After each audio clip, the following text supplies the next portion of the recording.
रब की रज़ा है कुर्बान। वाह भाई वाह, क्या माशाल्लाह।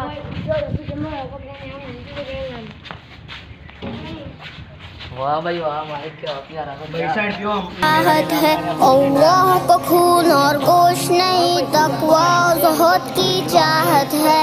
इब्राहिम फिदा के रब की रज़ा फिदा के रब की रज़ा है कुर्बानी। क्या हाल है भाई? माशाल्लाह आपको अल्लाह ताला ने बहुत प्यारे बकरे दिए हैं।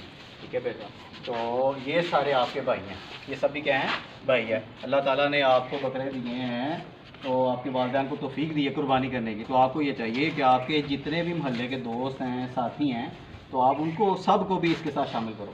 और जब आप इनको अल्लाह की राह में कुर्बान करो तो फिर इसका गोश्त भी अपने इन दोस्तों को दे। तो आपको चाहिए कि इन सबको भी साथ खिलाओ। अब आप इन सबको बुलाओ, भैया आप भी हमारे बकरों के साथ खिलाओ। भैया अपने अना को कर दो फना के, रब की रज़ा है कुर्बानी। महबूब